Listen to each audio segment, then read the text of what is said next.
What are some of the core benefits of investing in multifamily apartments? Well, right now in this episode, we're diving deep into the demand driver and why multifamily is a key piece of every smart investor's portfolio. That and more in this episode. Let's get to it. This is the Investor Mindset Podcast. Welcome back to this week's episode of the Mindset Minutes on the Investor Mindset Podcast, and I'm Steven Pesavento. And each week we dive into mindset tips and investing strategies that can help take your career to the next level. And in this episode, we're diving into multifamily apartments and specifically the demand driver of what makes this such an appealing investment and why so many investors are looking to add this to their portfolio right now and why you might want to consider it yourself.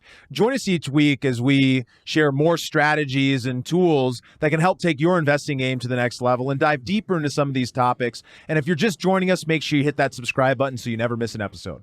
And if you like this episode, I'm going to remind you guys to head over to the investormindset.com/multifamily as we're putting together multiple resources on each of these different asset classes. And you can find out more about multifamily at the investormindset.com/multifamily to get the full article, the full editorial, and future trainings that are going to be coming out on this topic.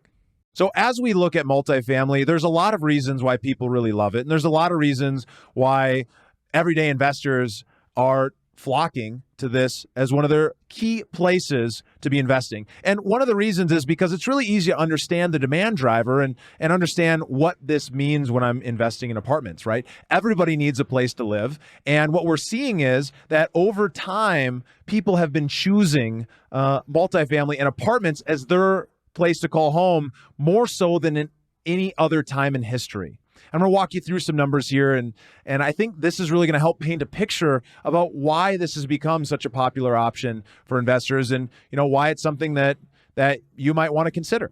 So as a whole, since 2008, with the massive growth in the economy, we've actually seen a huge rise in the number of renters. And it's surprising. It's year-over-year growth. And you'd think as the economy is coming back, people would be moving more towards buying houses and making some of those changes. But, what we actually saw was over a 10-year period following the Great Recession, that renters increased by over 23 million renters in total, in comparison to the number of homeowners only increased by 700,000. This is for a lot of reasons, but in part, it's because people are choosing to go the apartment route for flexibility and for the fact that, housing has become unaffordable in some ways to folks, and they're choosing to not take on some of the responsibilities that go along with owning a home. According to CBRE, multifamily properties rent also declined less in the previous recession, including back in 2001 and in 2008 and 2009. So, seeing the lowest level of rental decline and the fastest recovery to pre-recession peaks. So what does that mean? When you're comparing multifamily to some of the other commercial asset classes and asset types, what we saw in 2001 and we saw again in 2008 and 2009 was that rent declined less during those recessions for multifamily in comparison with any other asset class. And it actually came back faster and stronger during that same exact time frame. So what does that mean? That means that, in the past, multifamily has been strong both in a recovery and during a recession, which is really important as you're investing your money. You want to make sure that we're placing it and we're investing in assets that are going to be able to hold their value, because as we see deflation or inflation happening, as we see the economy going up and down, we want to make sure that we're invested in assets that are going to secure us in those types of environments.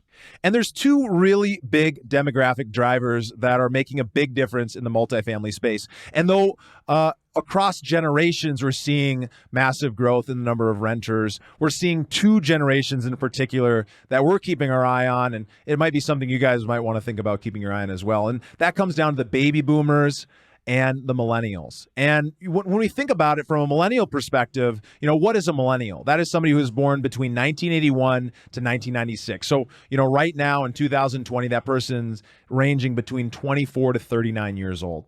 And a baby boomer, to contrast, is somebody born between 1946 to 64, and they're, in the age range of, 55 to 74. So complete opposite ends of the spectrum here as far as age demographic. But what we're seeing is actually a growth from both of these demos. So if we look at millennials first and foremost, it's not a surprise that millennials are choosing to rent more so than ever before. They were coming to age and, coming into adulthood during one of the, greatest recessions of their generation, a time that was really tough on them and their families, and they saw a lot of people lose their homes. And, frankly, while they're graduating from college, some of these older millennials, we're coming into the workforce at a time where they ended up losing massive amounts of income potential because they weren't able to get jobs at their education level. Because when you're coming in to education, when you're coming out of school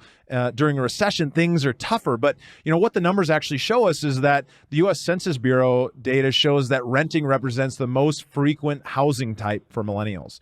And why they tend to prefer this, of course, is flexibility and mobility. And frankly, they can afford it. It's one of those things where as housing prices increase and their income is increasing, but maybe not at the same rate, they're making some decisions in their life, choosing to not save money and invest into a home and instead live more of a lifestyle, focus on where they're spending their dollars. And nearly 1 in 5 millennials say they plan to rent forever, according to an apartment list survey, which just completely blows my mind. But it's not surprising. There's a lot of benefits to renting. You get that mobility and flexibility. People are moving more than they ever have. They like to not have to deal with the maintenance that comes along with it. And, we can see this because while home ownership is dramatically lower for this generation than others, over 64% of the overall population own a home, while millennials in that younger range of 25 to 29 are seeing just 31% home ownership, nearly half. And in that range of 30 to 34, it's about 45%. So that's a huge difference in the number of the overall population when compared to millennials. And we're definitely starting to see this change, and some folks are starting to buy houses at a higher rate than they have before, but we still expect millennials to still take on a large percentage of the renting population, as some of the benefits that we've kind of talked about is just goes along with, a vision and a visual mindset that they happen to think about the way they live their lives and having that flexibility. Boomers, on the other hand, this one's a little bit of a surprise, but, according to a Freddie Mac survey back in 2020, over 5 million baby boomers expect to rent their next home. Over 5 million. And why is that? That's because they're desiring to be closer to the city.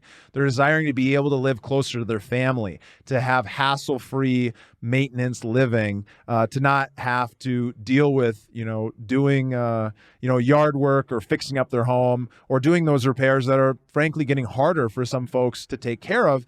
And they're looking to take advantage of living a little bit more of some of those luxurious amenities that you're often seeing in some of these, A-class style apartments.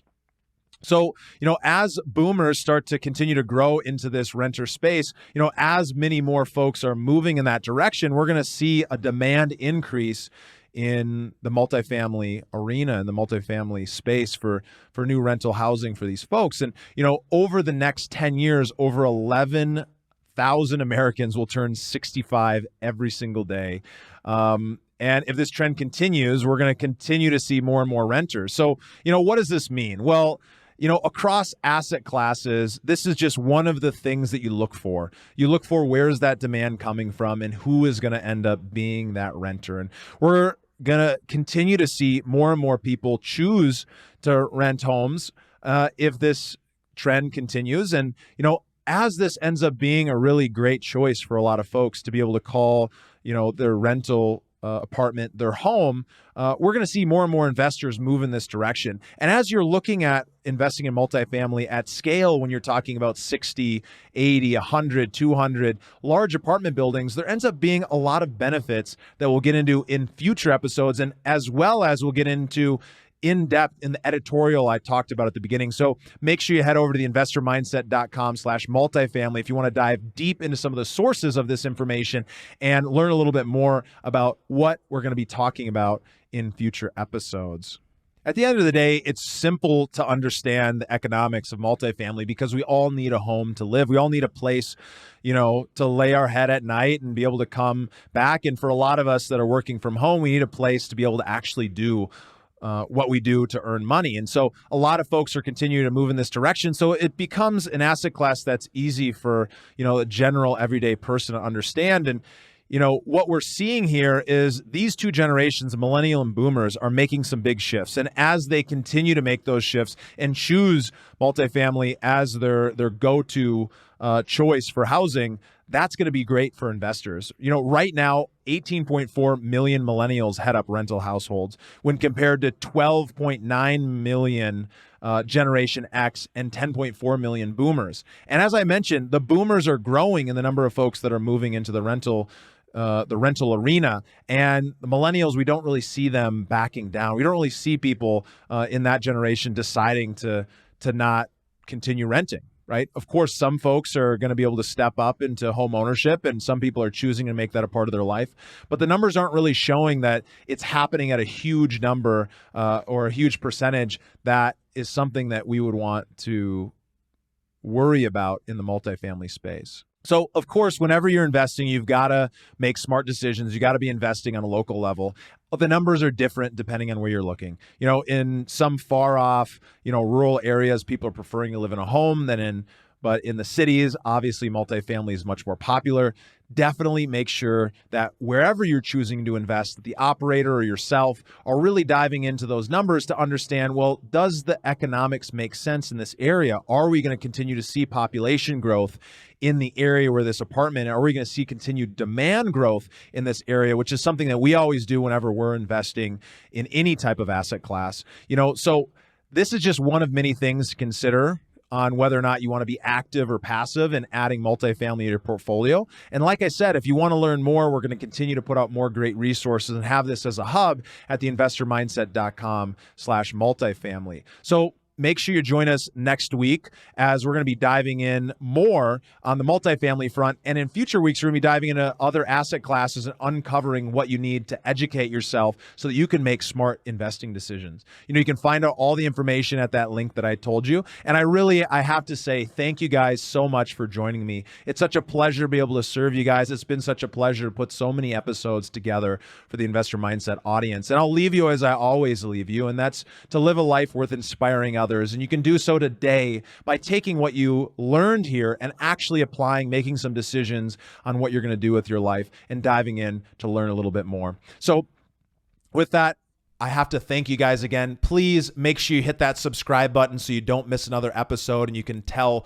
all of the algorithms that we're putting out great content. If you're listening on YouTube, hit that thumbs up button. Make sure you hit the notification. And I really have to ask you if you can drop a 5-star review on your favorite platform to let the algorithm know, hey, we need to share this with more people.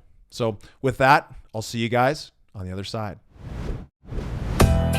Thank you for listening to the Investor Mindset Podcast. If you like what you heard, make sure to rate, review, subscribe, and share with a friend. Head over to theinvestormindset.com to join the Insider Club, where we share tools and strategies from the top investors and entrepreneurs on how to take it to the next level.